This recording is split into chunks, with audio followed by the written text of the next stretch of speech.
Ladies and gentlemen, boys and girls of all ages, welcome to the Saturday edition of the Paranormal Portal. I'm your host, Brent Thomas, and I'm excited to be here. Thank you all for being here with me as we enter into the Paranormal Portal. Hope you all are having a great weekend. Mine got really cool. A friend I hadn't seen for about a year just swung by and said, "Hey, I'm in town." So it was great to meet him and his girlfriend, and had a great sit down just prior to the show. It was just like all of a sudden, wow, okay. So very cool, and it was fun. And, you know, I don't know if you guys, you know, all of you are into that or not, but, you know, friendships are just so important, and it's nice to know that they endure. I don't know. I'm not trying to get all philosophical and stuff, but it was just really neat to see them and hang out for just a little bit. They're going to be in town for a day or two, so we'll make sure to catch up with them again. But anyway, that was my big excitement for today. Otherwise, it's been a real low-key day full of me just being me. And if you're new to the show, welcome. First and foremost, I hope you end up liking being here. We're constantly trying to expose more and more people to the show, and hopefully more and more people will like it. But you know, it's not maybe it's not for everybody. I don't know. I just know I do the best I can, and I'm so thrilled that all of you guys keep coming back over and over and want to hang out here with me. So thank you guys for that. It means the world. It really does. But we've got hopefully a great show lined up for you tonight. It's just me. Don was here last night, and we had a good time and a good show. But you just got to put up with me for these 2 hours. But I'm going to do my best to keep you thoroughly entertained and preoccupied in the Paranormal Portal. If you want to call in, please feel free and do so. 720-923-0500. Again, 720-923-0500. And if you're looking on YouTube, the numbers are right up here above my head, right on the words Paranormal Portal. So again, 720-923-0500. But if you don't want to call, that kind of freaks you out, but you want to share something paranormal that happened to you, then by all means, please feel free to email me at paranormalportalradio@gmail.com. I'd like to see what's going on in your world. Lots of great emails that I've received. In fact, our last podcast episode was listener emails, which was really cool. And I like getting those because those are your experiences. And, I like interviewing you all, those of you who've had experiences the most, because we can have a dialogue and a discussion about it. But if you just want to write it down and we can fire emails back and forth regarding any questions and stuff, then, by all means do that. I certainly don't want anybody to be uncomfortable or, whatever, but it's been just an honor that so many of you have sent in your stories and asked that I share them with the audience. So thank you for that. Got a lot of things on the hopper tonight. As usual, whether you're listening, I see Bam's in from now. Good to see you come in, Bam. Thank you. And timid guest and intrigued guest. we got a timid guest and an intrigued guest over in the TFR chat. So welcome to all of you guys. And in the YouTube audience, who is here? If you want to shout out, you got to chat, because that's all that comes up on the list are the active chatters. So if you want that, that's what you got to do. But there's Aussie Tigers in here. Bobby Simpson. How you doing, Bobby? Bomber's here. Egyptian Princess is here. Ethan Seal is here. Herman Vera. Lunatic Fringe. MCat's here. Maggie M10's here. I'm here, which is good because it stands to reason. Patrick McGuire's here. Rachel Gets It Right. Richard Elmore. And Wanda Urkel. And somebody else popped in up here. The names got displaced. Oh, Android's here. Good to see you, Android. Thanks for coming in. And I'm sure more and more will come in. And let's see, I didn't miss anybody else. Okay, so that's the list as I have it now. If I missed you, I apologize, but that's what I got. So great to see you guys. Thank you all for stopping in and being a part of the show so far. Present. Yeah, that's very formal. That's very formal, MCAT. I appreciate that. So, all right, as always, folks, I guess the best place to start would probably be the news.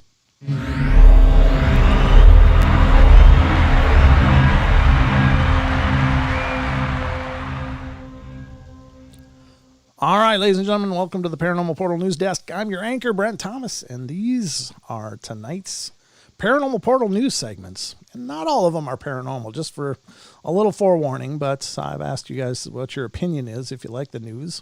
And so far, all of it's been real positive. I haven't heard anybody say anything negative, which is really encouraging. So I guess it's working out pretty well. I know it's kind of cool for variety and stuff, and I like talking about a lot of different things. The paranormal, of course, being one of my favorite things, but also like a lot of different things, and that's where I get to do it is on the news. So here's something I thought was pretty interesting. I don't know if this is true or not, but apparently some scientists believe it is. Let me just make sure. No, this one isn't real horribly long. So let's just go to this. And this is coming from unexplained-mysteries.com. This is an article that's entitled, Humans Can Learn Echolocation in 10 Weeks. In 10 weeks, ladies and gentlemen, you could learn to echolocate. Now, I think, here's the thing. I have a little personal experience on this because when I was 12 years old, I was shot in the eye with a BB gun in my right eye. As such, I have a partial blindness in my right eye. In fact, I have no peripheral vision at all. I can't see anything until it gets right here. So everything over here is just gone. Now, I can tell you that through the course of my life, and good thing it happened when I was young. That probably helped out quite a bit. But I learned to hear when things were there, when people were there, and when I was close to an object.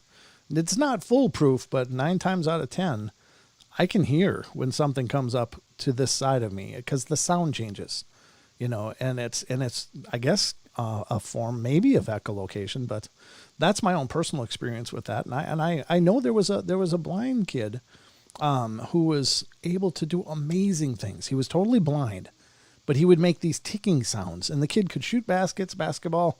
He could ride. I don't know if he rode a skateboard or a scooter or something.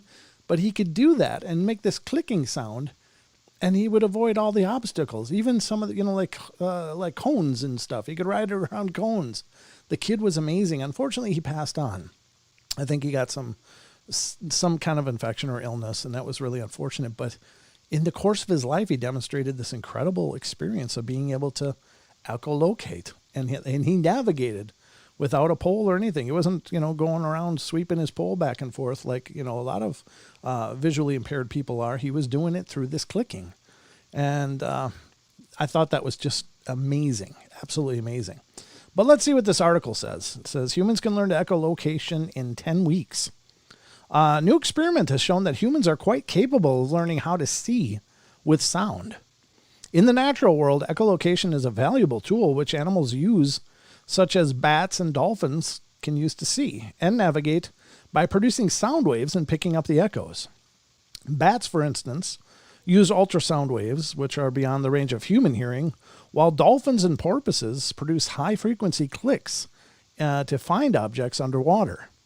While these might seem like special abilities beyond the capabilities of humans, it turns out that not only is it possible for a human to learn to a form of echolocation, but they can do it within 10 weeks.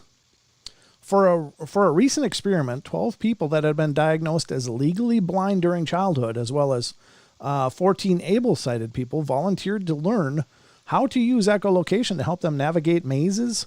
And during 20 training sessions of up to 3 hours long, they learned to produce clicks and interpret the echoes to determine their immediate environment within the context of a virtual maze. Different features of the mazes, such as junctions, corners, and straight corridors, produced a different echo, thus making it possible to interpret that there was what was there without being able to see anything. Interestingly, the volunteers were also as adept at this task within this short time frame as expert echolocators who had been practicing the technique for years. The findings suggest that echolocation could be an important skill for people who are blind. We are very excited about this, said psychologist Laura Thaler of UK's Durham University. I feel it would make sense to provide information and training in click-based echolocation to people who may still have good functional vision, but who are expected to lose vision later in life because of a prognosis degenerative eye conditions. Yeah, that's cool. But, I think it might be good to learn just because how stupid are we in the dark? I mean, really, if we can't see, we are like babes in the woods, literally. It's like, how valuable could that be that if, your power goes out in your house? Now, granted, you generally know your house, but let's say the power goes out somewhere else or you break down in your car and it's a pitch black night. You don't have a flashlight or your phone's dying or whatever. You don't want to use the little light on there. What if you could click locate stuff? I mean, I think it could be a valuable skill for pretty much anybody, but that's just me. But it's an interesting article and it's not necessarily paranormal, but it's not normal, but it's really cool. I think it is anyway. So let's get to the next one here. Where the hell did my mouse go? There it is. What did I pull up? Oh, this one's kind of weird. I don't know how giant it is, but this has to do with a creature that they found in the sea. And we'll see how big it is. But here it is. This is also from unexplained-mysteries.com. Giant crustacean discovered in the Pacific. Bet you taste good in butter. Sorry, I'm just hungry. So everything looks like food. Scientists have revealed how they discovered a new species of amphipod in the Atacama Trench. Oh, no. Yeah, it's a big one. But I want to just see how long it is. Discovering a new species and placing it on the tree of life is a big responsibility, and I've been fortunate to name 4 species from some of the deepest, most remote, and least sampled parts of the ocean. Each new species helps us uncover how life thrives. Okay, anyway. Oh, no. I just want to see how big. Measuring in more than 8 centimeters in length. It is nearly twice the size of its nearest relative, making it a giant. Spanning an extensive vertical range, juveniles and adults can be found in the trench between 4,974 to 8,081 meters. This includes the deepest point, known as Richards Deep. Yeah. No, I pulled it up just because I saw the headline. I said, oh, how big is this? This sounds cool. But it's a lot of information that I'm sure is not that interesting. But that's a picture of it. I guess it's over 8 centimeters long. So that's like, that's not necessarily bigger than a lobster or anything. I mean, lobsters are bigger than that. A lot of them are anyway. This discovery is another piece in the puzzle of understanding the world that we live in and the subtle interactions between organisms and their environment, and it helps us understand how life thrives in the deepest parts of the ocean, under conditions that seem impossible to terrestrial animals like us. Yeah, it is. We would be grease stains down there. It also gives us a glimpse into the Hadal zone, not an extreme habitat bereft of life, but one filled with extraordinary biodiversity. Yeah, I think, in seeing some of the stuff that comes from like those oil rigs and stuff that have cameras way down low, there's some creepy stuff in the ocean, and it's just creepy because we don't understand it. But there's one thing that was, I think it was some form of jellyfish or whatever, but it's really bizarre. And I showed the video on the show and ended up getting in trouble for that. But apparently it was protected. But anyway, it was like this oily sheet. And it would turn into like this billowy, cloudy looking thing. And then it would like go different directions. It was really crazy. I don't know what it was, but I think it turned out to be some kind of like jellyfish or something like that. But yeah, I guess big crustaceans make sense. Not as an interesting article as I was hoping, but it's just way too long for this segment. Here's an interesting one. Apparently scientists found a 5,000-year-old fingerprint found in Orkney. Now, I'm not sure where Orkney is, but let's find out. Archaeologists have unearthed a pottery shard that still bears the fingerprint of the person who made it. That's kind of cool. That's kind of a glimpse back in time, but I imagine people have always had fingerprints. Like, that's not anything new and interesting, but or any new evolution. But the fascinating find was made at the University of the Highlands and Islands Archaeology Institute's flagship excavation site at Ness of Brodgar on Scotland's Orkney Islands. Several modern techniques were used to identify the prints, including reflectance transformation imaging, RTI, which involves taking multiple photographs using different controlled light sources. The resulting images were then combined to produce a 3D computer model of the artifact. Working on such high-status site as the Ness of Brodgar, with its beautiful buildings and stunning range of artifacts, it can be all too easy to forget about the people behind this incredible complex, said excavation director Neil Card. But this discovery really does bring these people back into focus. It is hoped that the analysis of the print will ultimately reveal the age and gender of the potter.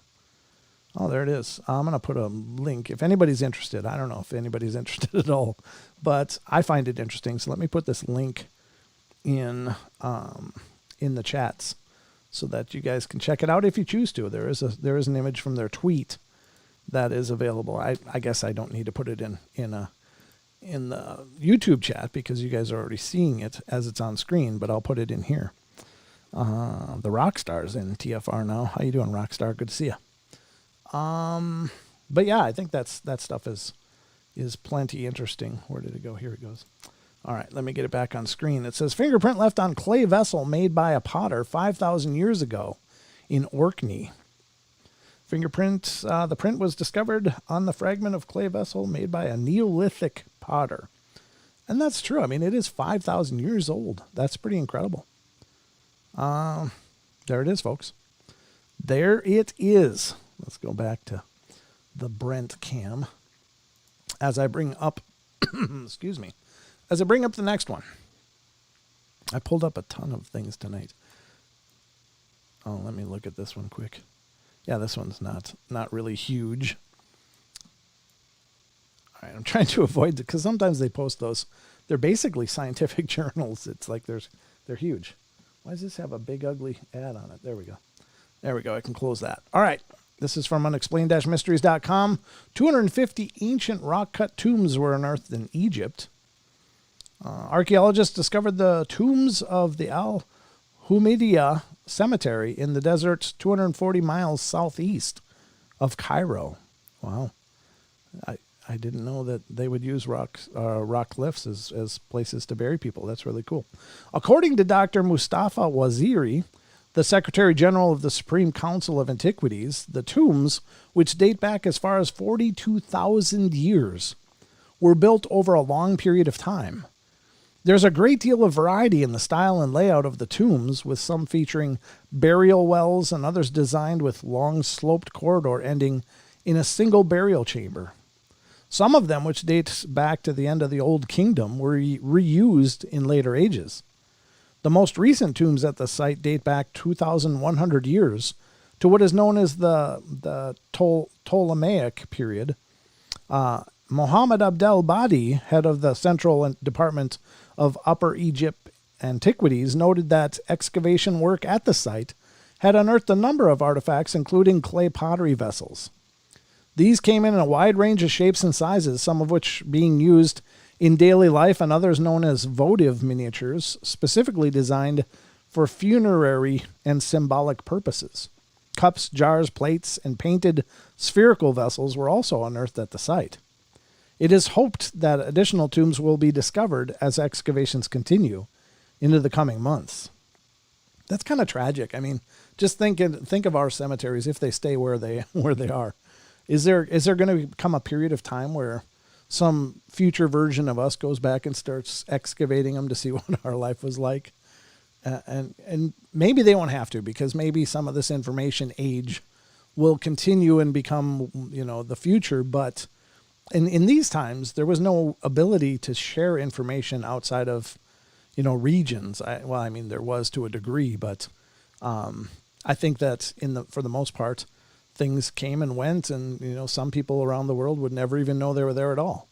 But nowadays we got this global communication going on, so maybe there won't be any need to dig up our cemeteries and stuff to see what our life is like. But I don't know, it's an interesting thought anyway, because to me it kind of feels like, oh, these are all ancient tombs. Well, maybe we should leave them alone. But I guess it's a window to look back into the life and experience of these people. So, because we just don't know without digging up their stuff. So I think that's interesting. I might be alone in that, but I do think it's interesting. Paranormal Portal, Daniel, how you doing, Daniel? Hi to you. Good to see you. Thank you for coming in. All right, let's go to the next story, and this is the last one. Now, I think I've covered this before, but it popped up again. So I'm going to cover it again. This, of course, being an article that has to do with a famous house that's been the location for some movies in recent past that were... This wasn't the location, but it was the inspiration. So this is from unexplained-mysteries.com. Conjuring house owner says it is still haunted. I don't know how many of you saw The Conjuring, and I can honestly say that I didn't, although I'm a little familiar with the claims and stories that came out of there. But this article says the family who live in the real-life house on which The Conjuring was based claimed to have seen ghosts there. Immortalized by the 2013 supernatural horror film The Conjuring, this remote Rhode Island farmhouse was the scene of a notorious real-life haunting that plagued the Perron family for years. The story goes that a witch had cursed the property, dooming anyone who lived there.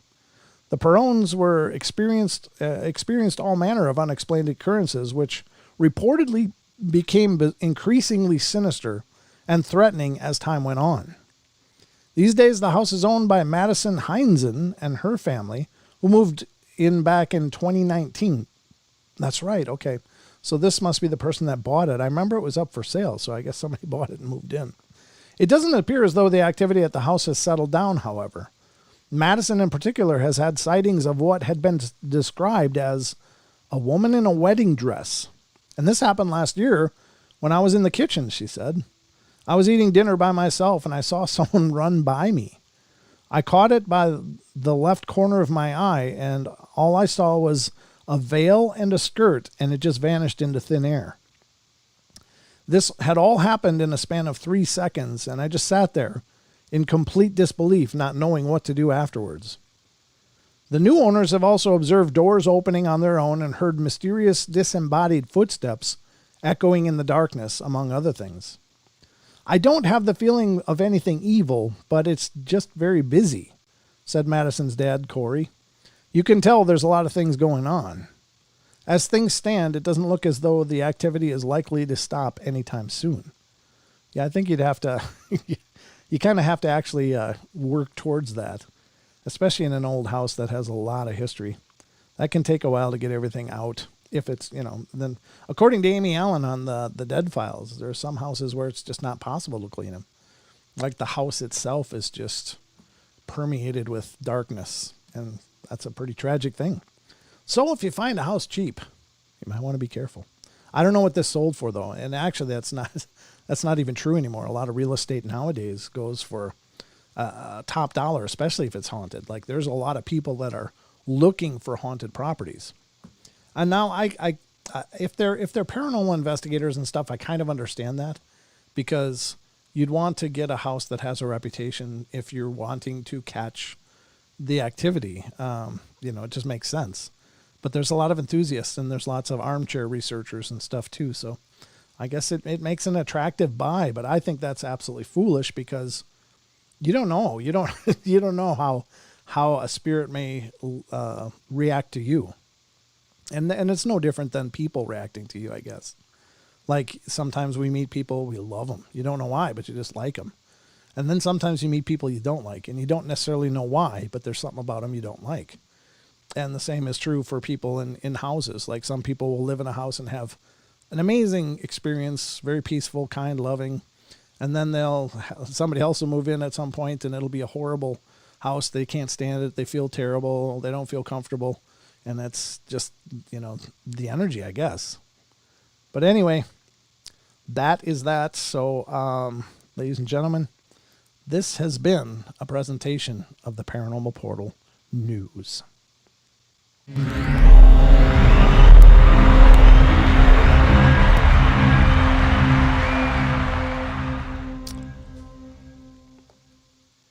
I have the unknown that says, Brent, you lived in a haunted house, didn't you? Yeah, I've lived. See, here's the thing. I don't know if the houses were haunted or if I had something following me, but it started in a house that my ex-wife and I lived in. And before we were married, we lived into a brand new house, and it was up on a hill. A highway ran right by it, but it was brand new. There was no history to this house. There might have been history to the land, but there's no history to the house because we were the first to live there. And we had some strange things happen there. My ex-wife actually heard footsteps, would hear someone walking around when she was the only one home. It was a small house. It wasn't big. So it's not like she wouldn't know if somebody came in or here or whatever, but nobody. Oh, there's the bell. I'll answer that on the other side, folks. God, that actually startled me. We'll be right back. First break of the night. Don't go away.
welcome back, ladies and gentlemen. We are back from the break. Thank you so much for sticking around and being a part of the journey.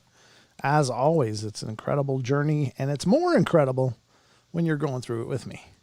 You know what they say. It's not misery, but I like company all the same. Welcome back. So I was talking about a haunted house that I lived in, and that was also the same house that I was talking about just before break, where, excuse me, hold on. Where I was taking a shower and the water went cold, and then I was home alone, and the house was locked. I got done with the shower, hear her water running, open the curtain to the shower, and the sink is blasting hot, full blast. I was like, oh, that freaked me out a little bit. You know, most often the paranormal stuff doesn't freak me out too much, but that kind of did because I was naked. And there's something about being naked and being startled like that. It really felt uncomfortable. Like I suddenly realized I wasn't alone in that bathroom. And I didn't know who was there with me, but I was pretty sure that I didn't like it much. So, but there was lots of things that happened at that house like that. Usually mostly subtle stuff. But then after that, I moved into an old Victorian home that I owned. And that also had a lot of activity going on. So I don't know if the activity came with me or if it just has existed in these different places I've lived. And it just happens to, make itself known in some way. I don't know. I've often wondered that myself. Was it something that I dragged with or decided to come with? Or did it exist in these different places on its own? Maybe. I don't have an answer. But yeah, the quick answer, sure, I've lived in haunted houses or houses that had haunting activity. I don't know if the houses were haunted or if I was. I'm not sure. And even in this house, but I've heard some of the backstory on this house that the studio is in now. And there's quite a tragic story in this home where a young man killed himself in this house. And that's terribly unfortunate. A very sad thing, but actually it was a little creepier before knowing. But now that I know that history, it kind of fills me with maybe compassion and understanding and that if this is indeed an earthbound spirit that through that act managed not to be able to move on, then I have compassion in my heart for it and it's not so bothersome. But every once in a while I still have to sage and knock down the energy anyway because it gets a little funky. But anyway, that's, we could go on and on about all that. And if you have any questions, please feel free to put them in the chat. I've got the chat window right here in front of me. I usually have it over here, but it ends up getting covered by articles. So I'm trying to put it right here. So if you have questions, just do the @Paranormal Portal thing. So it gives it that orange, banner with the name Paranormal Portal in it. Cause then I can see that a lot better. So if you wouldn't mind, if you want my participation in your discussion, that is. But anyway, let's move on to an article that I pulled up. Speaking of paranormal experiences, this is one from ranker.com. And this article is People Describe Their Paranormal Experiences Involving Animals. And this was compiled by Sarah Bloomert. And it was updated March 25th of this year. I'm not sure when it was originally published in Ranker, but very cool. A lot of these all have to do with animals, and I will read her lead into this because it says animals can make some of the best friends a human could ask for. Who doesn't look back fondly on their childhood pet and wish they were still around? In some cases, these furry friends from days gone by have actually returned in mysterious ways. On other occasions, outdoor critters appear as shadow animals, and paranormal dogs and cats pay visits to people they never even knew in life. These animal ghost stories shared by the good people of Reddit will send a shiver down your spine. But deep down, you'll probably start wishing you could encounter a ghostly animal pal at least once in your life. Speaking of that, and I've mentioned this on the show many times, but my mom had a beautiful Maltese dog named Tucker. This dog was really bound to my mom. They had a really great relationship. They were very close. The dog loved my mom to death. And the dog would always get up on her bed at night and then pace around, do these circles, and then plop down when he found the right spot. It's kind of like he was pooping, but he did the same kind of thing for sleeping. And he would do that to her bed every night. And then he unfortunately got sick and passed away. It was a very tragic thing, but Mom still says that there are times she'll be laying in bed and feel those little footsteps doing circles around on her bed and then plopping down like he's there. I thought, how sweet is that, you know? Because when you have those beautiful relationships with animals, it's pretty darn amazing. Yes, just like that, Bomber. Good job. Bomber did the at Paranormal Portal. She said, like this? Yes, just like that. All right. Now that we got that all ironed out, let's get started here. Number 1 is a beach sighting. Was drinking at the beach with family and a few locals, and I saw a big black dog walking and looking at us, and I joked, wow, that dog is big. What do you feed it? Apparently, I was the only one who could see it because they all looked at me, looked around, and then back to me and asked what the hell I was talking about. The locals told me not to look at it so it wouldn't follow me home. Yeesh. Yikes. That's not good. Most people see pink elephants, but this guy sees big black dogs. The lingering corgi is next, number 2. From Reddit, who's the first one? From Goldie8123. So this one is from Dang She's Scary. All right. My grandma had a Welsh corgi who lived to be 19. Wow, that's a long time. The week after they put him down, the next door neighbor came over and was surprised that the dog, who was very protective, didn't bark when he knocked at the door.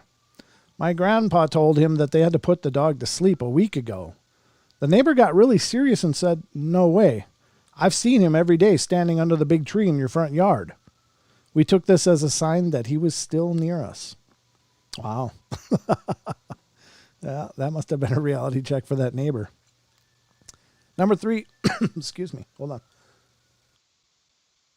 Number 3 is Coyote Man. This is from Redditor UT_maker. One time I was hiking in southern Utah along a sandstone ridge, and I saw a pair of coyotes trotting along an adjacent ridge maybe 100 yards away. This could have been a trick of the light, a confusing perspective, or me being tired, but I swear one of those guys suddenly stood up on his hind legs, looked around, and sauntered down the opposite side of the ridge and out of sight like a guy going for an evening walk. I just stood there for a few minutes thinking, that was the weirdest thing I've ever seen. Skinwalker. Sounds like a skinwalker to me. I don't know. Number 4 is Feathered Harbingers. From Lindsay Lee on Reddit. When my grandfather passed away, we sat on this front porch that night, and 3 great horned owls flew over our heads. My mom busted up crying, saying that when her sister passed, a great horned owl flew over like that. And when my grandmother passed, 2 owls flew over. I'm very curious if when my mother passes, the same thing will happen for me. Wow. You know, I wonder if there's any symbology to that. What does that mean? If anybody out there knows, let me know. Is there something to a great horned owl that would make that make sense, or an owl in general? Are they considered to be a bridge between this world and the next, or something like that? I don't know. That's too much coincidence in that. If every time somebody died, the great horned owls happened to just fly over, that's pretty intense. I don't know. Very cool. Number 5 is Answer from Beyond. And this is from Lady Shinobi, or Lady Shinob. All right, Shinobi is, of course, a name for the ninja. But this is Lady Shinob or Shinob. I don't know. When I was 13, one of my best friends was hit by a car and perished instantly. I was a wreck and grappling with the meaning of life and why the Creator, if they did exist, why would take away someone so young.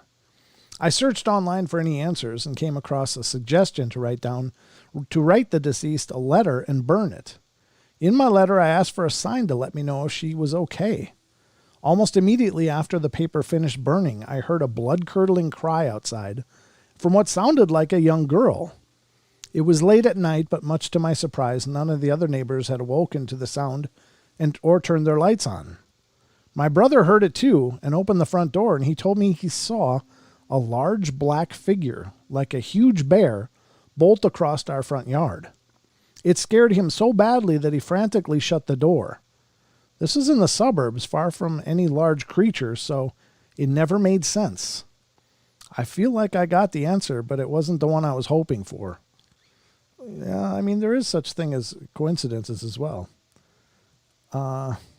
This is from Daniel. He says, hey, Paranormal Portal, I like how the moon on your background changes different colors because it looks pretty awesome. Oh, thanks.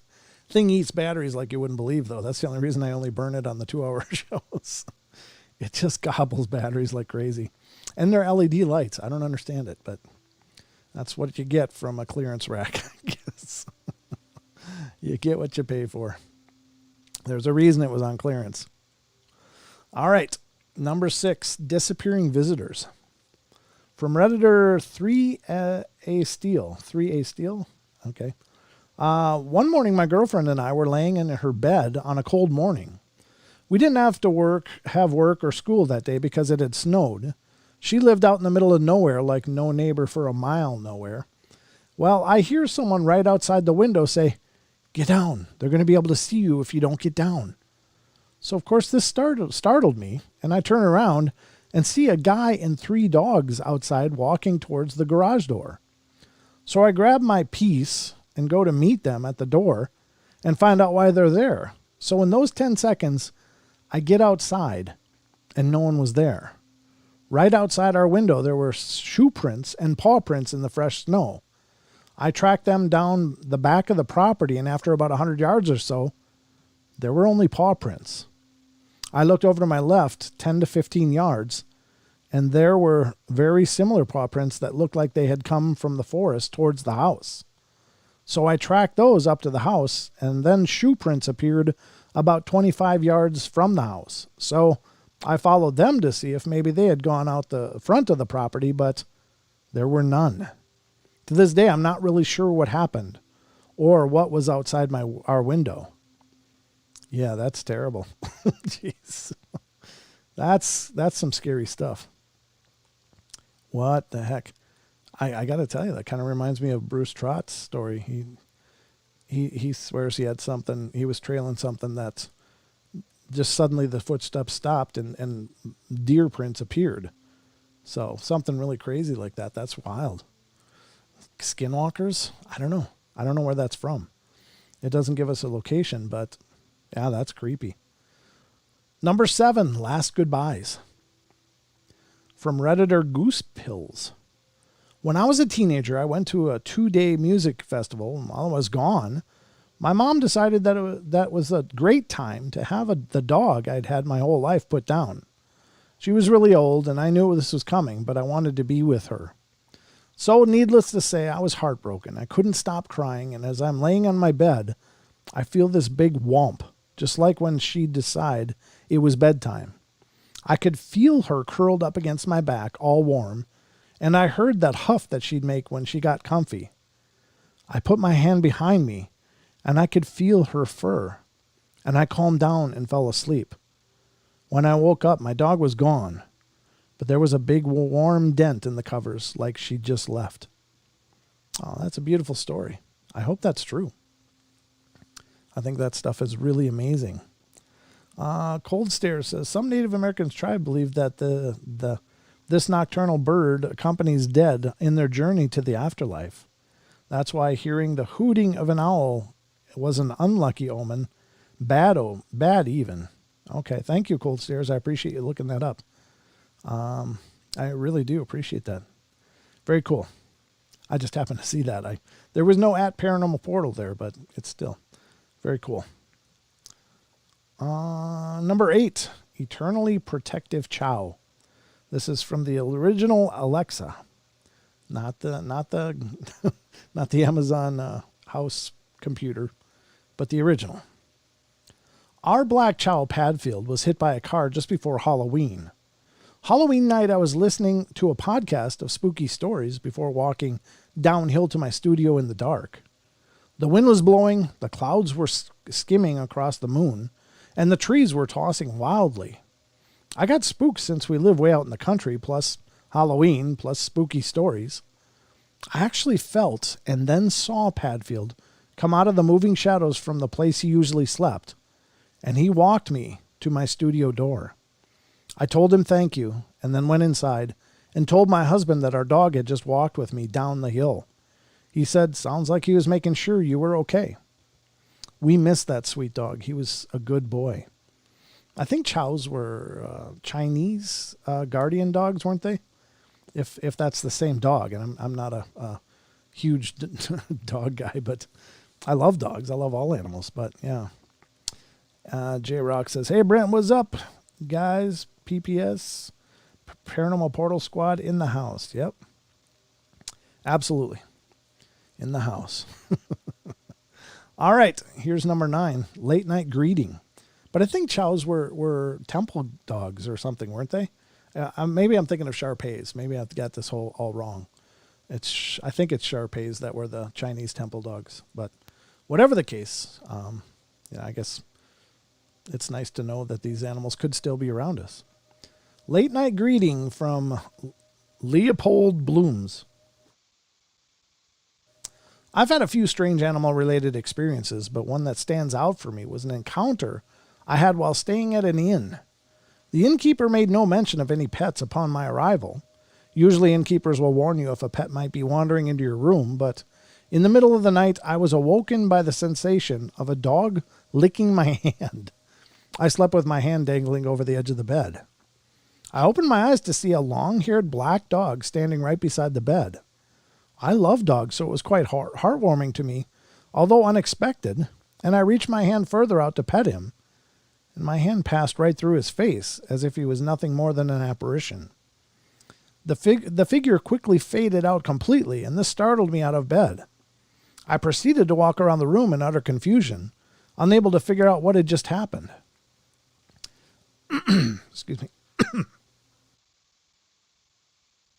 I chalked it up to hypnopompic hallucination until the next morning, when I mentioned the incident over breakfast and was told that numerous guests have had the same encounter with a long-haired black dog in the night.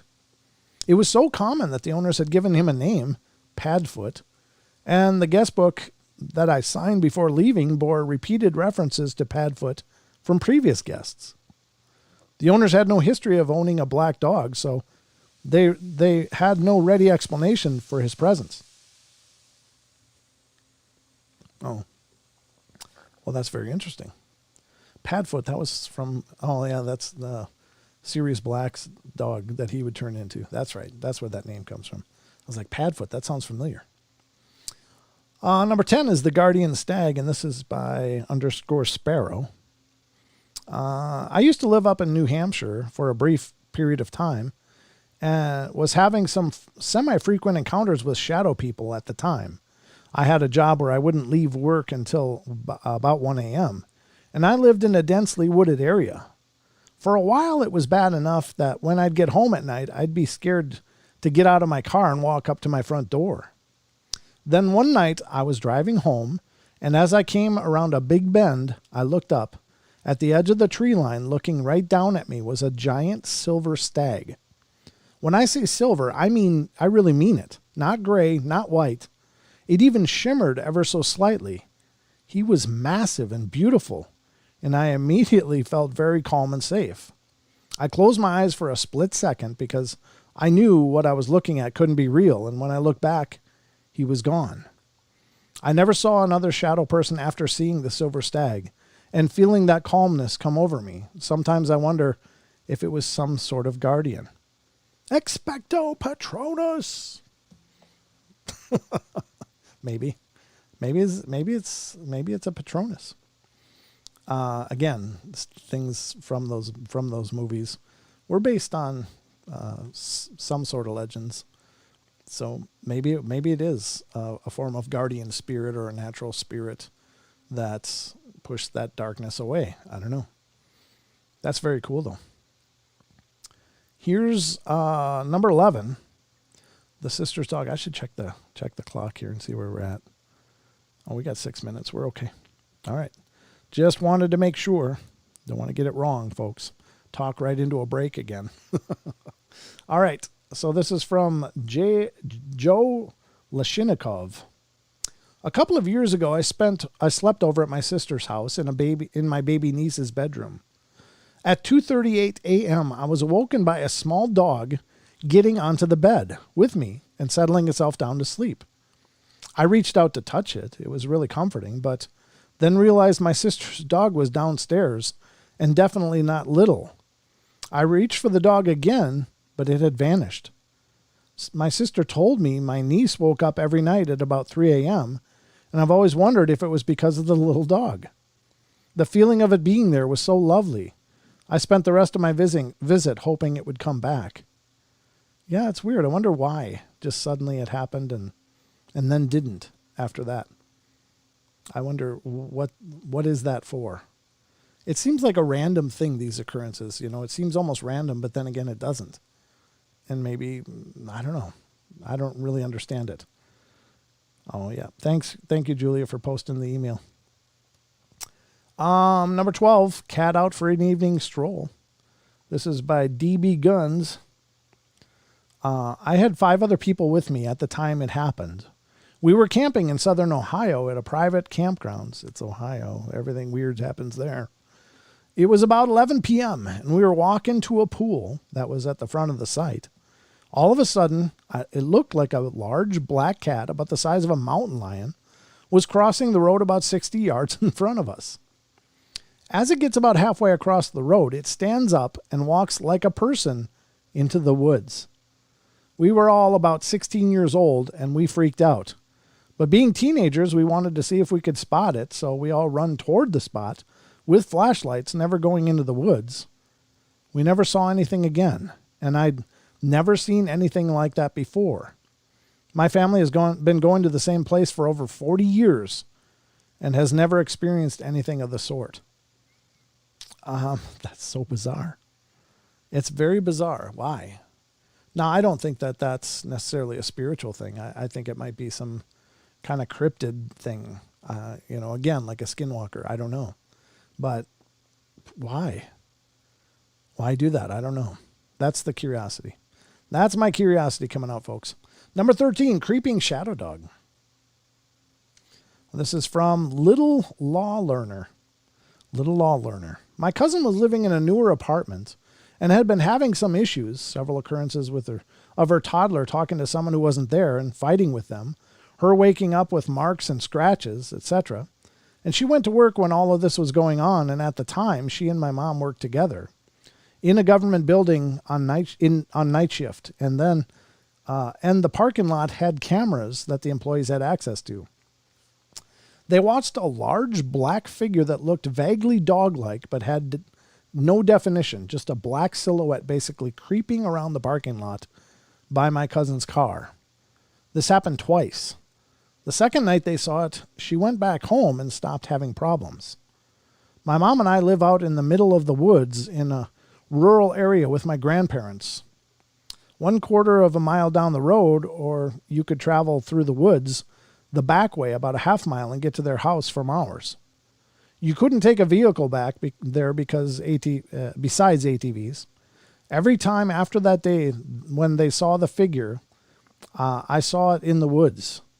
It would chase alongside me if I was on the ATV, and I knew with absolute certainty that if it ever caught me, I wouldn't survive. I don't know why it was trapped in those woods or why it followed my mom home, but it was one of the most horrifying things in my childhood. And before you say I imagined it, because my mom told me about it, I told her about seeing the figure in the woods before she mentioned seeing it on the cameras. Yeah, that's creepy. Huh.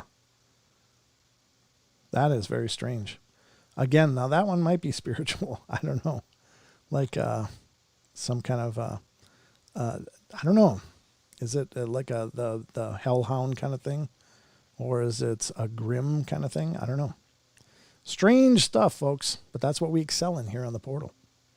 Let me look at the clock because we got to be getting close. Yeah, we're down to about a minute before the break. So it's coming fast. I guess we can stop right there until we get to the break and come back and we can continue. I hope you guys are liking these stories. I think they're really interesting because, again, having had several pets that I was, I've loved all my pets, don't get me wrong, but I've had a couple that had so much personality and so much heart and character Like I've also had the dumb dopey ones that, that just seem like they're just this side of functioning, just barely. And then you have those ones that are so intelligent and they just really seem to click with you and be a part of like almost like a child. It's just really powerful. And when they pass, it leaves such a devastating hole. And it's beautiful to think that they might still be around us. I just love that thought. I haven't had any real paranormal experiences with pets, but I do believe it's possible. So we're going to go to the hour break, folks. We'll be right back in just a couple minutes. Don't go away. There's a lot more to come, so including a Brent Swanser article at the end. So stick with me. We'll get to it.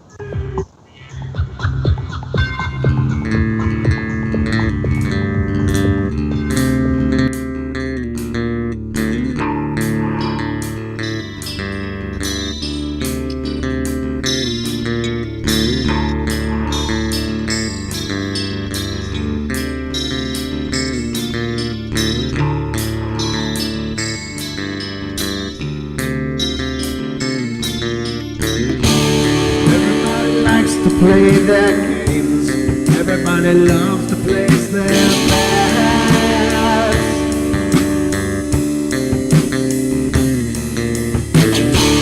They don't understand the price I paid. They don't care to comprehend.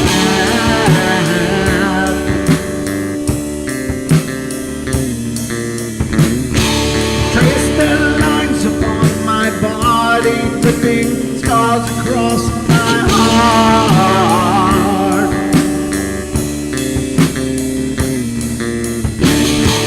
Raging anger pours inside me as their lies keep falling apart.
With my silence, I am not a stupid boy.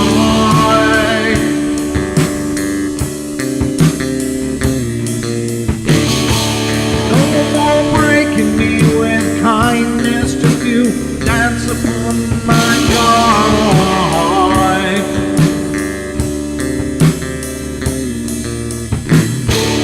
Leading me with empty promise, you're just another fucking mess.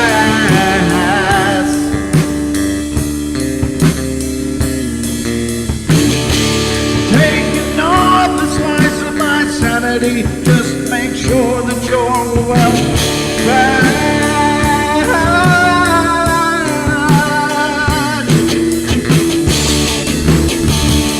You break me down, you take me down.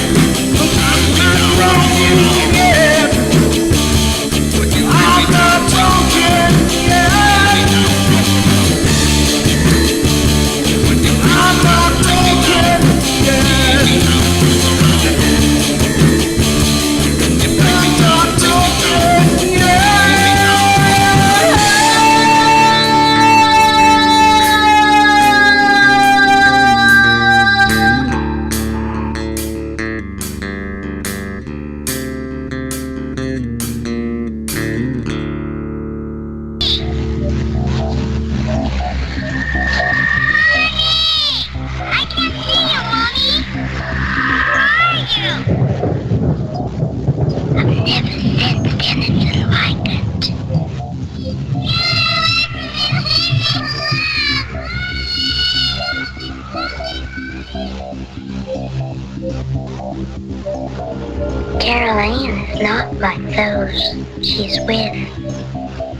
They're attracted to the one thing about her that's different from themselves. Her life force. It is very strong. It gives off its own illumination. It is a light that implies life and memory of love and home and earthly pleasures. Something they desperately desire, but can't have anymore. Right now, she's the closest thing to that. Poltergeists are usually associated with an individual. Hauntings seem to be connected with an area. A house, usually. Poltergeist disturbances are of fairly short duration, perhaps a couple of months. Hauntings can go on for years.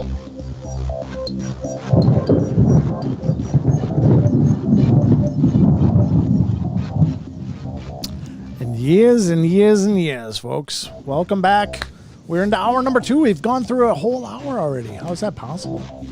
It doesn't seem possible, but it's the way time moves through the paranormal portal. That's all I'm saying. We've got a call, so we better get to that. Let's find out who's calling. It's coming from Arkansas. All right, area code 870. You're on the horn. What's going on? Hi, Brent. It's Virginia. Hi, Virginia. How are you? I'm pretty good. I just tuned in and heard you talking about pets, and you know, I've told you I've had a lot of loss with pets here recently. Yeah. Aw, yeah. And usually I'm not like nervous or anything talking to you, but this is such a touchy subject that my heart is beating like crazy. Yeah? But yeah, I thought I would, you know, tell y'all a little bit about me being able to visit with my pets after they've crossed over. And I know a long time ago when my Labrador passed over, I read y'all a poem that I had wrote about me watching her cross over. Mm-hmm. And then my dog that I had, Savannah, that, you know, she was like you were talking about a while ago. She was one of those that she was my sidekick, you know, but she had seizures. She needed me, and I needed her too.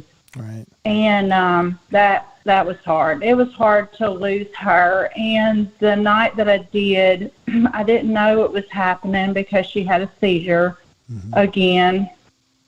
And so I was very upset that I didn't realize that she was crossing over, and I didn't get to watch her like I did when I lost my Labrador, Chevelle. So I wanted to, once I was able, I asked the spirits to show me how it happened, like her crossing over.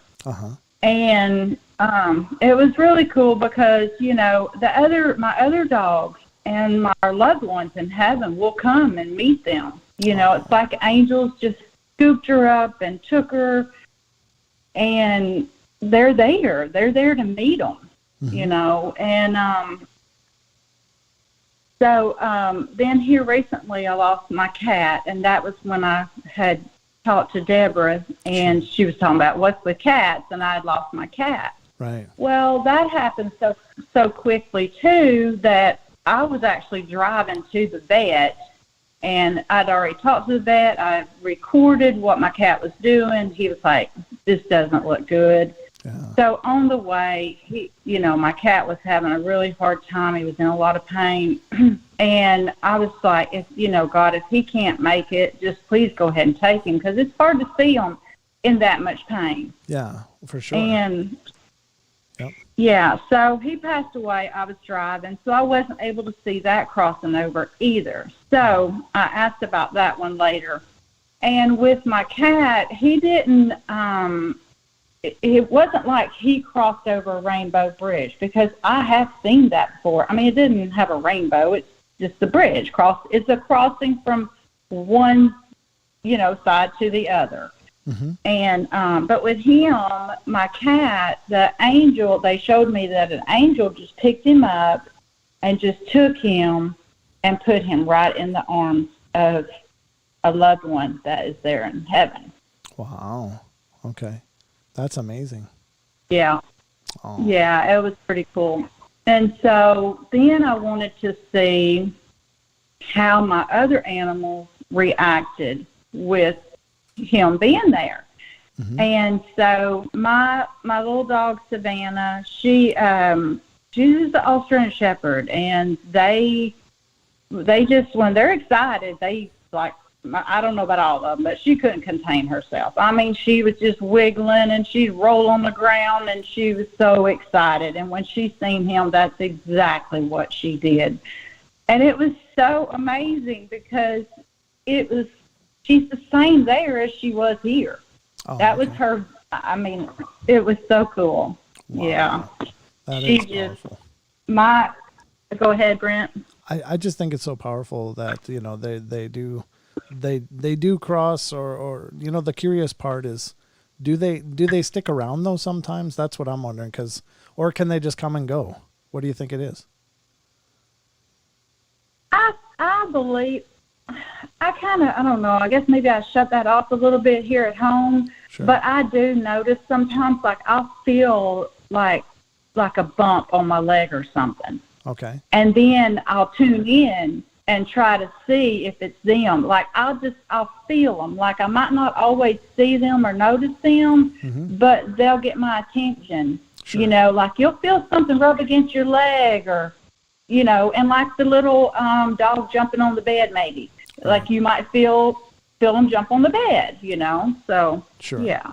Yeah, that's what my mom experiences. So, yeah, my mom has that experience with what I believe is her old dog coming to visit, and I just shared that on the show a little bit ago. Maybe you weren't listening then, but I thought that's really cool that, you know, it still makes itself known to her in that way.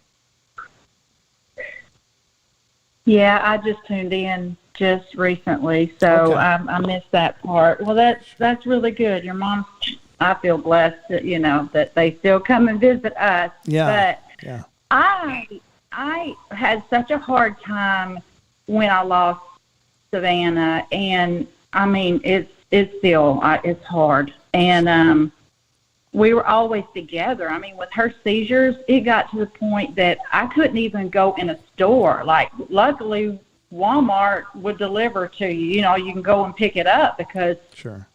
I couldn't even go in or anything. So she was always with me. And so it was really hard for me. So I've done a lot of astro traveling. And, like, the very first time I ever called you, I was telling you my experiences with astro traveling.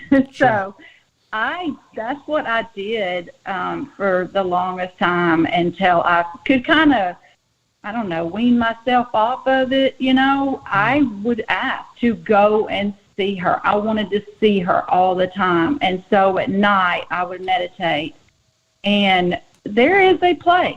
I'm not going like to heaven, but there is a place that they can meet me. Oh, neat. And it is very neat. It's like my daddy takes care of her and my other dogs, and he would meet me. Like, it's this place that I don't know why, but it's like it's a lake, and there's just like a path, just like you would find at any lake, you know, a trail going down to it. And I can just like show up there, and then here they come running down the trail to meet me. It is the neatest thing. That is really cool. Well, thank you so much for calling in and sharing all of this. I think that's really powerful stuff. Well, I just wanted to let y'all know they are around, and, you know, just tune in and to it, and you can see them or feel them, you know. Absolutely. So, all right. Thank you Have so a much. good night. It's Bye, great to Brent. hear from you. Bye. Thank you. Bye.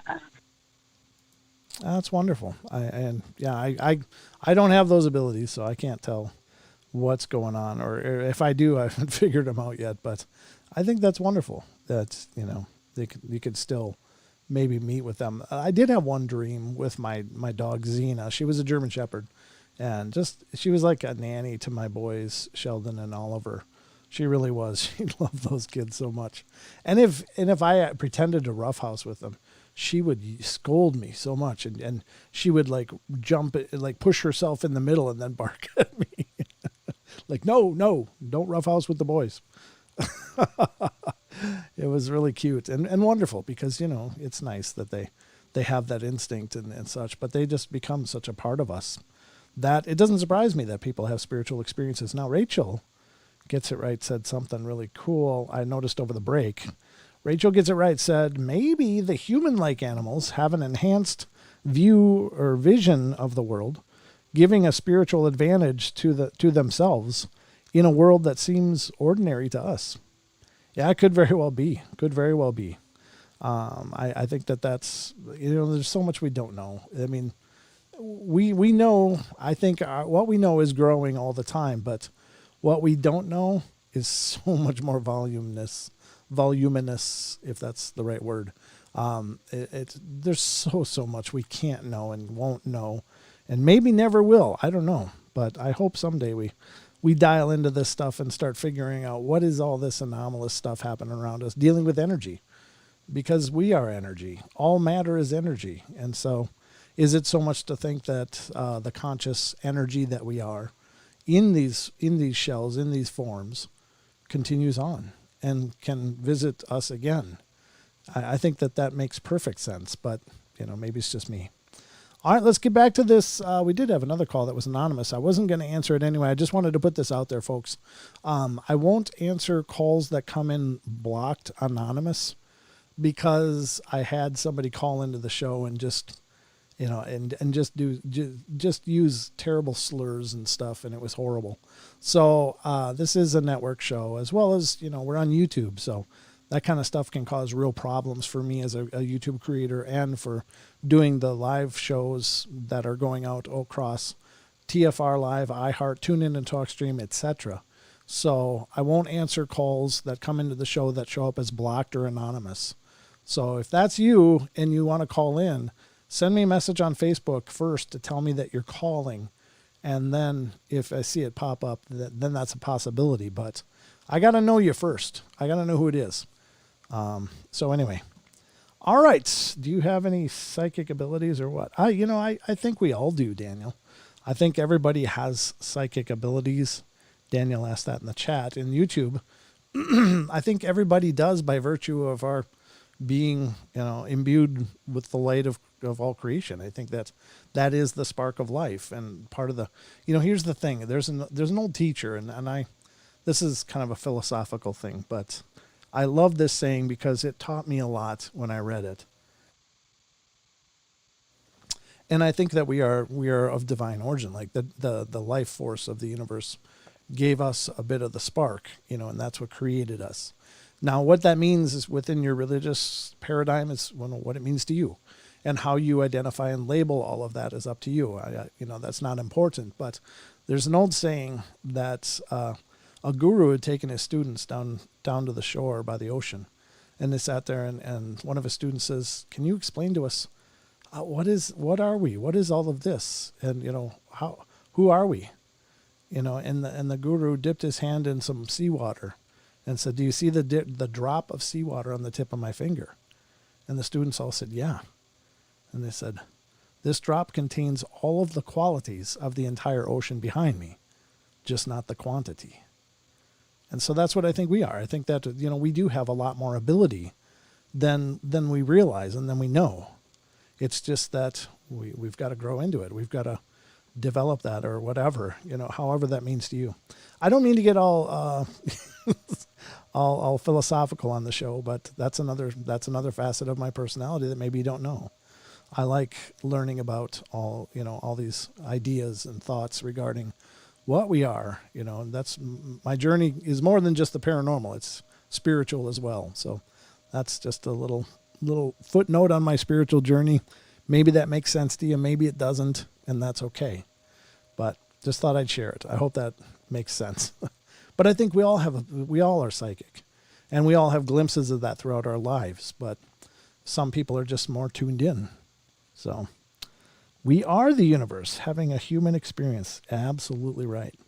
I agree, Rachel. I agree completely. I wonder how some people are tapped into their abilities and most aren't.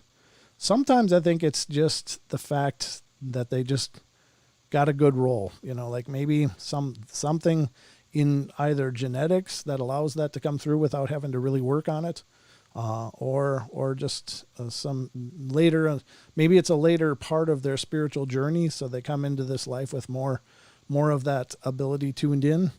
It's anybody's guess, but you know, I don't know.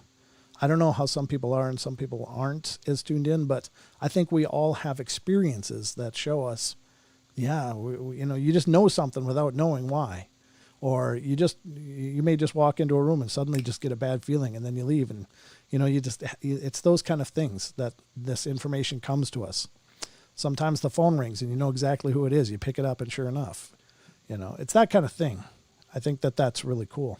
And those are little demonstrations maybe that we're all psychic. I believe we are, but who knows? I'm no expert. All right, here, let's get back to this list. This is number 14 of these animal paranormal experiences. And see what you guys think.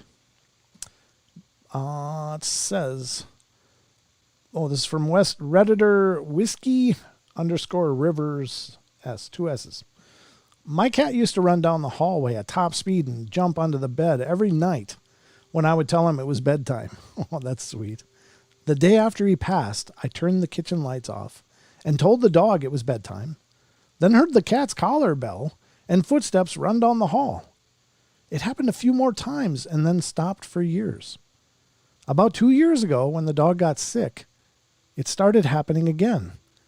Every once in a while at first, and then every night. For the week leading up to the day the dog passed. 2 nights later, I heard the bell and the sound of the dog walking across the hardwood together. Then nothing ever again. I feel like he came back for his brother, and then they left together. I miss my boys a ton, but I feel better knowing they're still together. Ah, that's beautiful. Wow. Number 15, a skull-faced kangaroo. Yeesh. This is from the Confuddled One. When I was living in western New South Wales, I was out exploring the area when I saw a kangaroo with unusual markings. It had a white face. A while later, I mentioned what I'd seen at the local pub, and everyone got quiet, then quickly changed the subject. I found out later what I'd described was considered a bad omen in the local dream time, and I totally believed it. It gets a little odder. It wasn't a totally white face. It was like a white skull marking. It still had color on the ears and around the eyes and mouth, etc. At the time, we were years into a bad drought, and it wasn't uncommon to find native animal carcasses in the deep mud, presumably after attempting to access water. For some reason, when I saw the roo, I had a mental picture of its face planting into some mud, which had then dried, leaving the unusual marking. In a split second, it makes sense, but when I sat and thought about it, I knew that it wasn't mud, but actual markings. Yeah, there's always those harbingers, maybe. Number 16, deer in the headlights. It's from Redditor Lana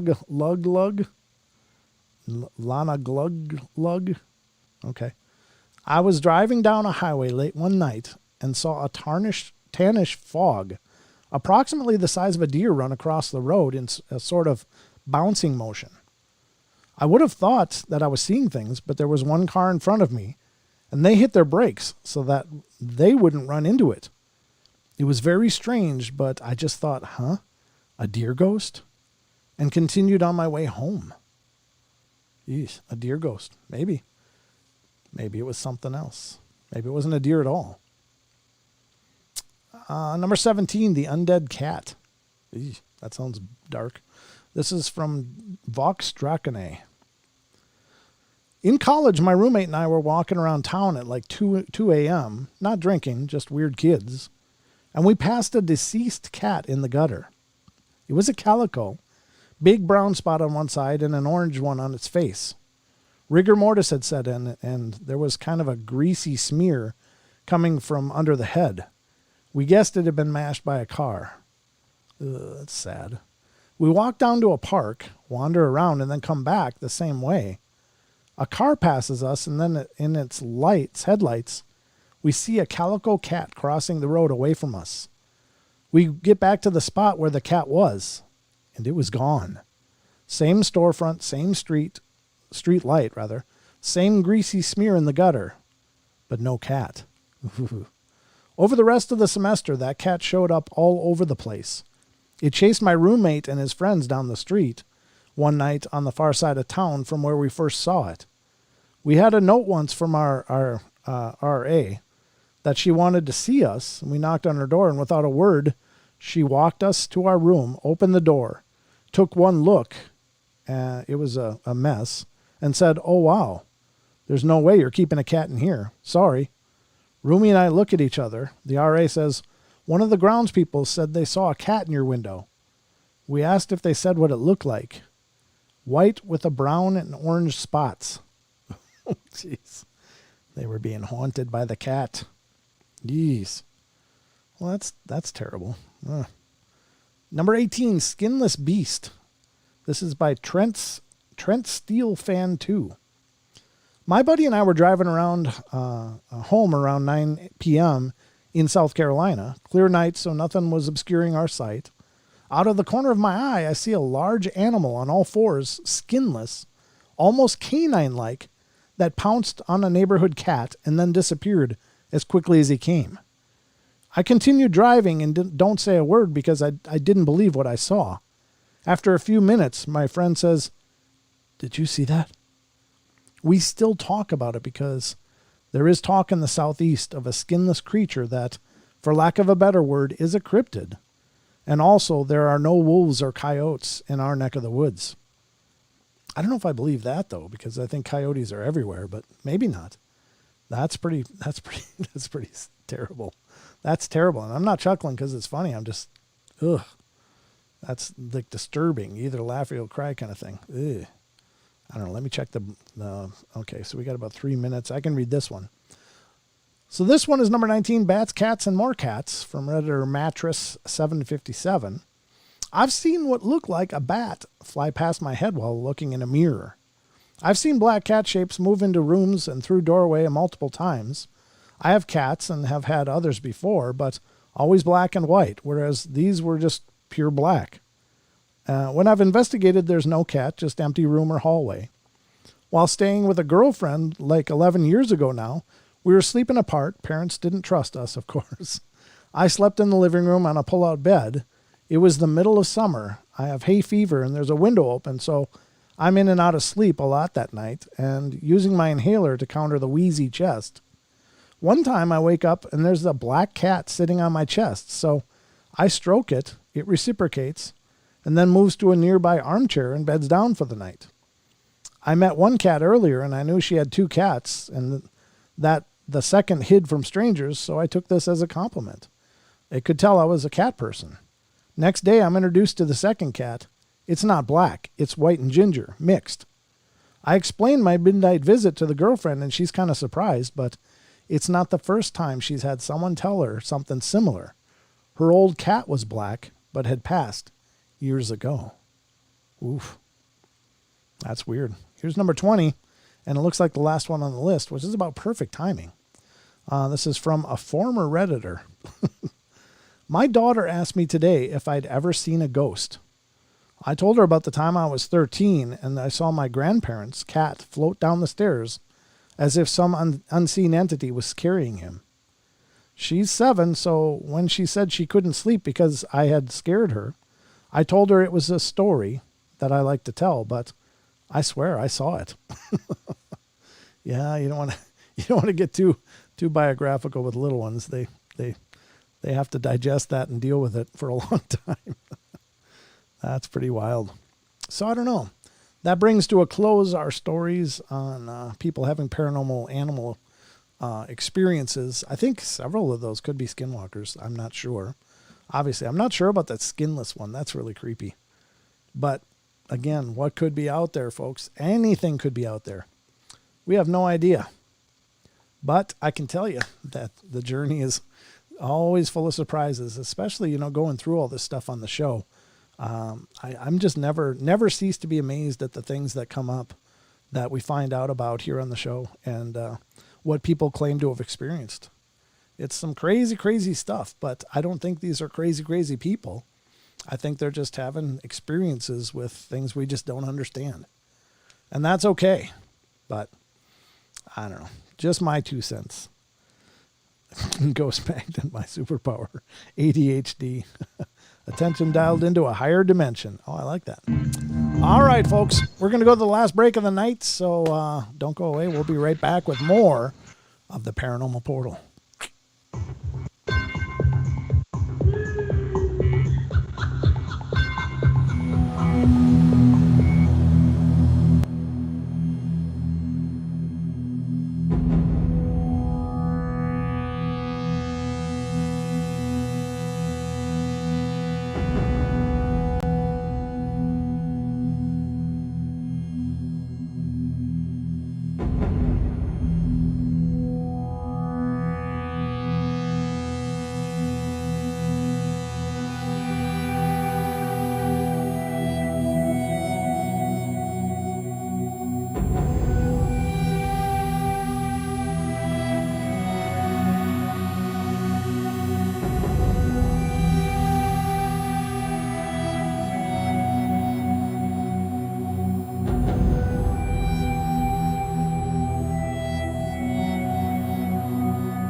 Welcome back, ladies and gentlemen, the last stretch of the show. And what am I wearing? I'm wearing my Blue Line Bigfoot hat that was handcrafted by our own Jake, who's in the audience right now on YouTube. Good to see you, brother. Thank you. I just wanted to wear this in your honor because I absolutely love it. Love, love, love it. It's very pretty. And this is one of the few occasions where I've actually worn it, but it's very awesome. And I just want to say thank you again for sending this out. Very cool. All right. So, ladies and gentlemen, we have just one segment of the show left, about 25 minutes or so. And I thought, what better way to signal the tail end of the show than with a Brent Swanser article. Brent Swanser is an amazing paranormal journalist. That's all I can say. The guy just does amazing research, writes amazing articles. His articles are featured on mysteriousuniverse.org. And so if you want to check out a whole truckload of talented writers writing about all things Fortean and paranormal, check out mysteriousuniverse.org. It's a great site and great people. But one of those people is Brent Swanser, who's become a friend through Facebook. Really nice guy, does an amazing job. He has his own paranormal group on Facebook, and it's called Dark League Paranormal. So do a search for Dark League Paranormal and get joined over there. Also, do a search for Paranormal Portal fans, because that's a fan page that was put up, and some great people are already there. I'm just saying. And I always go in there and try to check up on things too. So if you want to get involved and show your support to the show, that would be great. But definitely join Dark League Paranormal. Just great articles and stuff going on over there. And Brent always posts his brand new ones. And his name is Brent, so what's not to love? I'm a little biased, but anyway, let's get to this article. This is from June 4th of 2019. And the article in question is Strange Real Encounters with Invisibility Cloaked Predator Entities. This is a topic I love because there's many people that have been seeing this stuff. And some people may say, oh, those are Bigfoot. They're phased. They're doing the glamour or the shimmer thing, or some other cryptid or some other alien or something. What they are, we don't know. But it could be. Could be Bigfoot, could be something else, but all the same, people are seeing and experiencing these. And let's go through these tales or these encounters and find out what we find. So it begins, encounters with strange entities and creatures can really run a range between the almost plausible to the flat out absurd. From time to time, they appear out of the blue, such bizarre cases that they seem to be without any precedent or reason. Among these must surely be those reports of beings or entities that seem to have some sort of invisibility technology, and which appear to be something very much akin to the cloaked aliens of the popular Predator movie franchise, with which they are often compared. And so here we take a look at the very weird world of strange entities, which seem to be able to make themselves invisible, and which skirt around past our ability to comprehend them. On October 26, 2014 episode of the popular paranormal radio show Coast to Coast AM, there was a breathless caller who called in with quite the amazing tale indeed. According to the caller, who identified himself as Greg from Dobson, North Carolina, he had a rather remarkable encounter in 1993 or 94 with what can only be described as some sort of entity with an invisibility cloaking device while he was living in Nashville, Tennessee. He claimed that he had been walking his dog one evening when he felt the distinct sense of eyes boring into him from beyond his perception. There's another example I think that many of us have experienced that might show that we all have some form of ESP. People seem to know when they're being watched, and there's no rhyme or reason for it. But definitely trust that instinct. Although no one else seemed to be there, he says of what happened next. I started looking at some woods down in the woods directly in front of me, and I couldn't see anything, but I could hear leaves rustling in the trees. So I started looking up towards the top of the trees, and I had a very good eyesight at the time. I didn't do drugs. I didn't drink. I saw something crouched down in the tops of the trees. The only way I could describe it is, and I don't even know if the movie had come out yet, so I didn't know anything about it. But the movie Predator, where they saw that invisible creature, you could see the outline of everything, but you could see right through it. And it was sitting in the very tops of the trees where it wouldn't hold the weight of a man by any means. This thing was as big as a man, just stood there looking at it. And then I let go of the leash, and I took off at a dead run, and I yelled, "Hey!" And I took off at a dead run towards this thing, and it started running across the tops of the trees. It ran the length of a football field just in no time. I mean, it was really fast. I don't know how it was running across the tops of the trees, but I know what I saw. After I thought about it, I thought, what in the world were you doing chasing this thing? I stopped, and it stopped about the length of a football field away from where it started. And I turned around, and it turned around and looked at me again. And then it took off through the woods, through the tops of the trees, out of the woods, and I didn't see it again. It scared the hell out of me. I know that. And I never, ever told anyone about it because I thought people would think I was crazy as a loon. And there's a image from the Predator film for those of you on YouTube, but it shows the Predator with the glowing yellow eyes. It's an almost absurd, borderline ridiculous account of dripping with the sort of oddness that gets strange reports thrown into the bin of loonies. But the caller seems sincere, and amazingly enough, it is by far not the only such report of its kind, as there have been numerous other accounts of what seem to be invisible biological entities of some sort. Another report comes from a witness on Reddit who says that she had her odd experience when she was around 5 years old, meeting something apparently not of this world, or at least the world as we know it.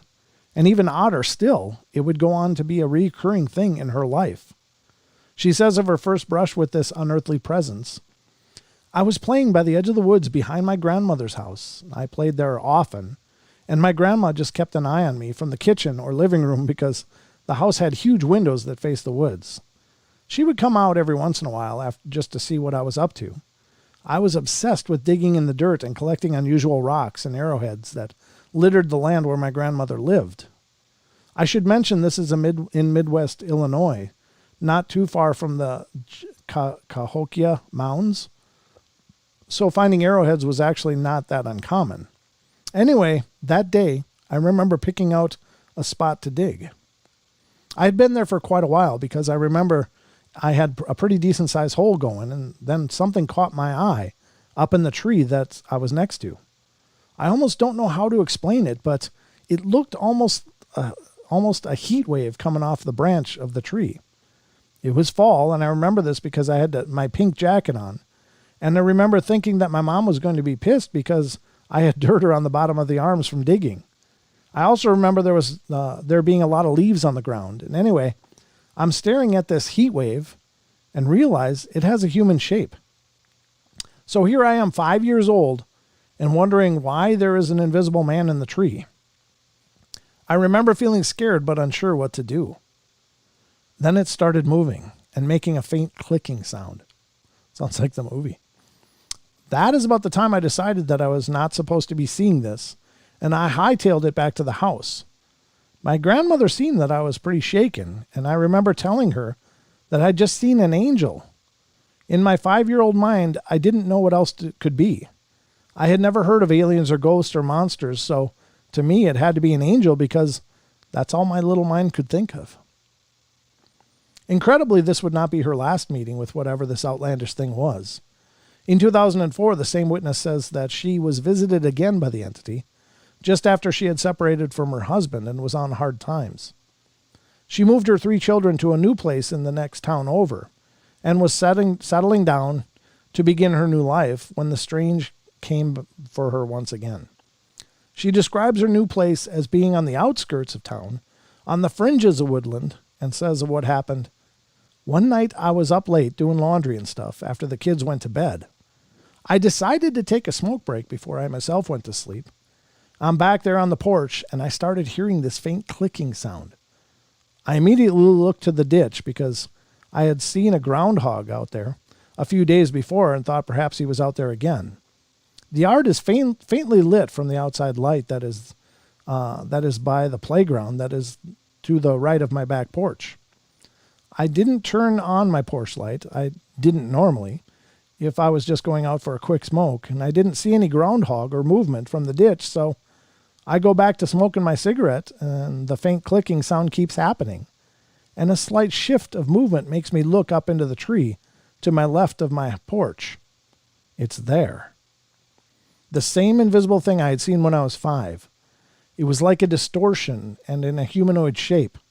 It's crouched down on the branch with an arm out holding onto the trunk of the tree. I couldn't believe it. I was like, is this happening? Has it come to kill me from seeing it all those years ago? All I could think about was my kids in the apartment sleeping. I ran in and slammed and locked the door. I ran to the kids' rooms and made sure that all the windows were locked. And then I just turned out the lights in the living room and stare out the blinds at the tree to see if I could catch another glimpse of it. I sat there for a good 10 minutes and couldn't see anything. I began to think that I'm just tired and my mind is playing tricks on me. Just as I was finally talking myself down, my neighbor's dog comes running across the yard and starts barking at the tree at the same branch that I had seen this predator thing. That pretty much freaked me out because this dog was not a barker. I actually have never heard him bark at anything, even at the groundhog that had been hanging out at the ditch. This barking went on for a few minutes until I hear the neighbor lady who owns the dog call him back inside. The dog reluctantly turned to go back home, stopping every few feet to look back at the branch of the tree until he was out of my sight. I didn't sleep that night and have never seen anything like it again. Is this getting weird yet? Also from Reddit is the story of a man in western Washington state who says he had been out on a patrol looking for clandestine drug dealers in the area when he had his meeting with the very unusual. As he was working his way through the trees, his rifle held close considering the inherent dangers to what he was doing. Something decidedly out of the ordinary happened to him.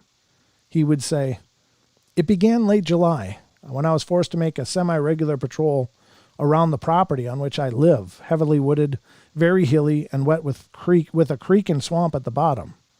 And when I was made aware of a local drug addicts attempting incursions upon the property. As most of you likely know, drug addicts have a natural tendency towards violence, especially the breed we have in my neck of the woods. I began carrying a rifle as I made my patrols because, as the old adage puts it, better safe than sorry. Very quickly, I found their tracks at the bottom of the hill. I even managed to claim a gas can as a kind of war trophy. That led me to believe that they may be aiming to perform illegal logging on the property, which intensifies my patrols. Soon after, I ran into another unsettling shape in the forest. I was on another patrol, standard routine procedure, when I passed an ancient cedar tree. I'd been past it 1.5 million times, but I suddenly felt as though I should take a seat underneath it and just rest for a while. I sat down under the tree's boughs and sat with my rifle and day pack at my side. I sat in the silence and stillness for a while, taking in all the sounds the woods have to offer. I almost felt as though I had entered the same state of zen I had the year previously, kneeling beside a natural spring after a heavy rain. All was well, the world was fine, and everything would be okay. I felt wonderful. I opened my eyes and rolled my head to the side to look out into a grove of alder trees. Glancing upwards, I saw a humanoid shape. It was roughly 15 feet up in the air and had the distinct shape of a human head, neck, and shoulders, but no discernible bottom. It just seemed to fade away. The only way I can describe it is similar to the Predator films in which the titular creature uses a cloaking device. It was very, very similar to the device. At its edges, it seemed reality itself was embossed in that shape.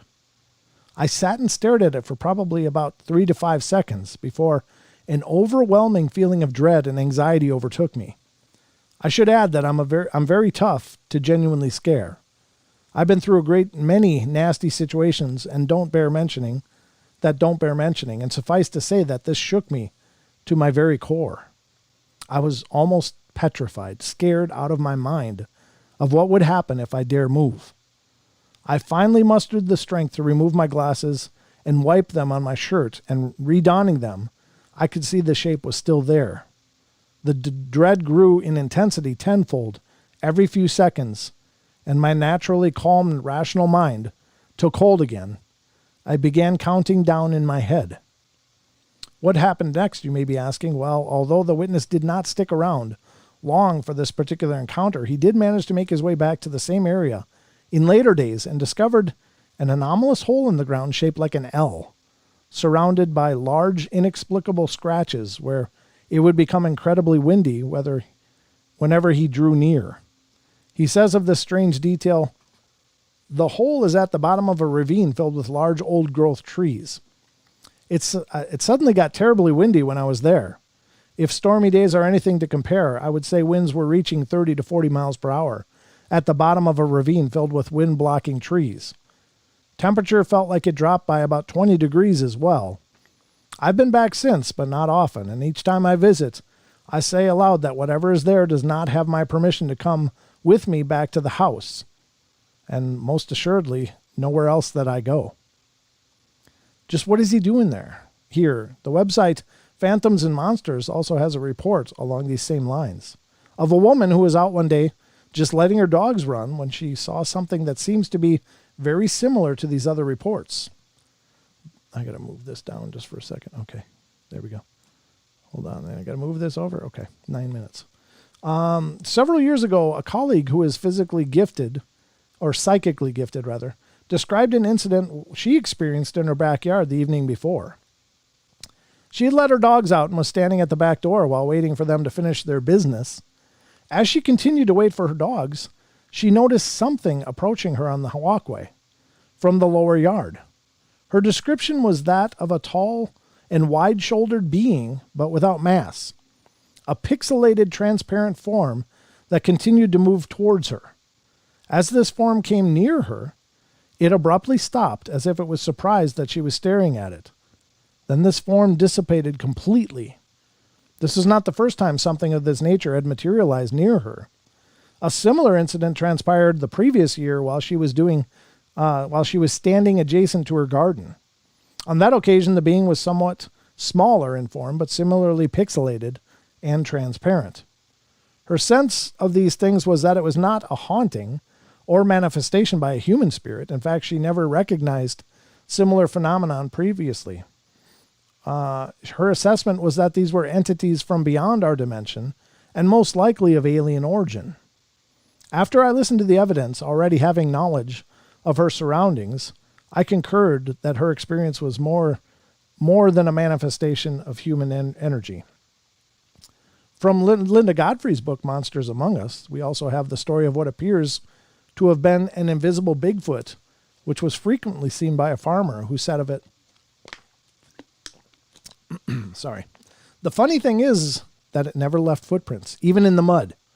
And when it ran through tall weeds, you couldn't hear anything. And sometimes, when you looked at it, it looked like you could see through it, like it was a ghost or something.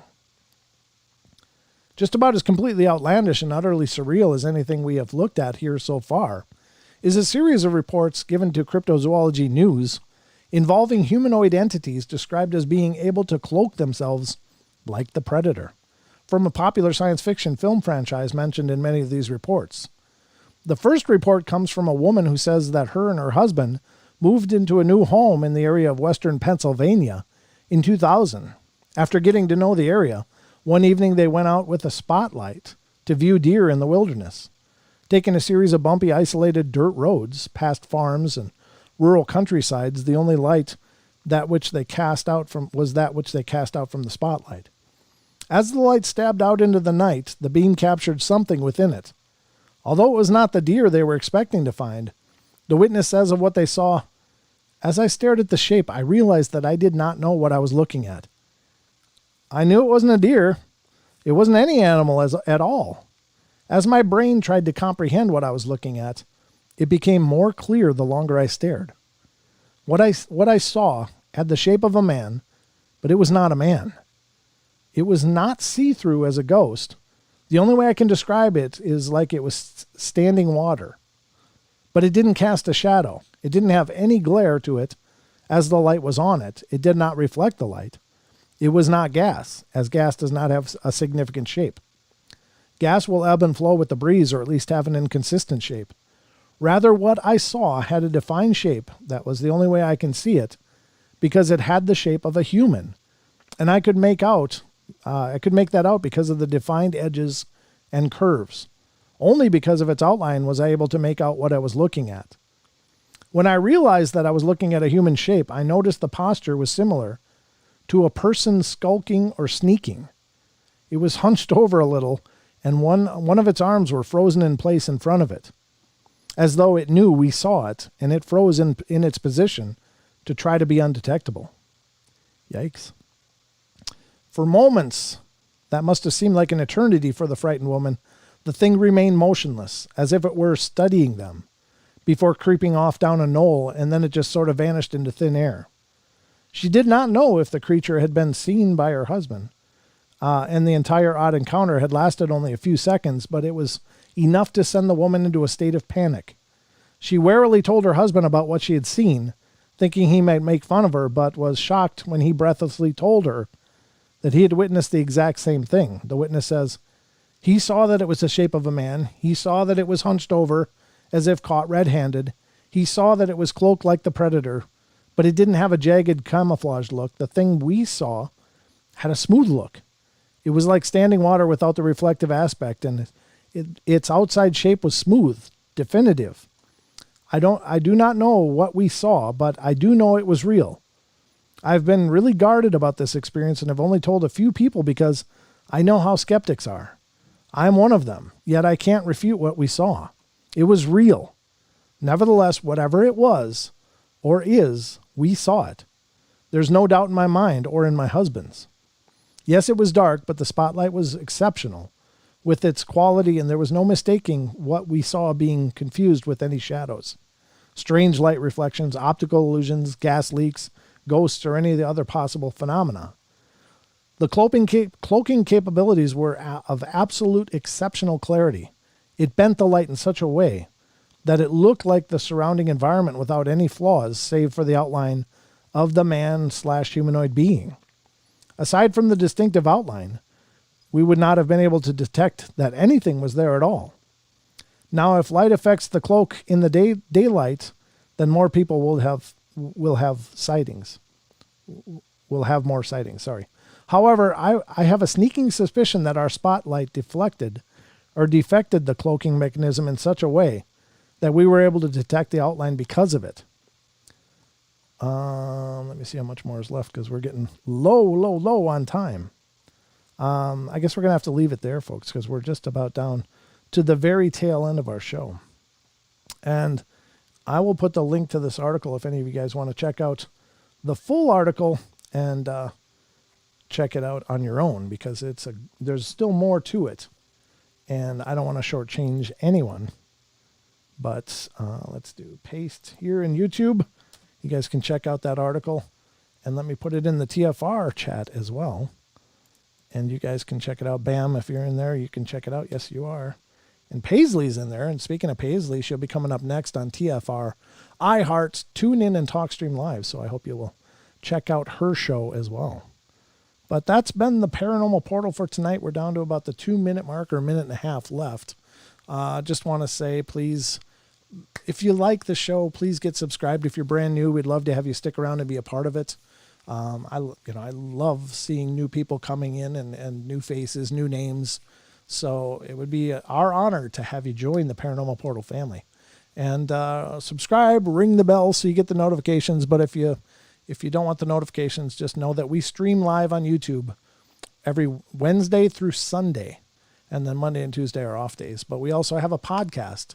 That's an audio-only podcast that is out on iHeartRadio, iTunes, Pandora, Spotify, Stitcher, Google Play, CastBox, and many, many, many, many more.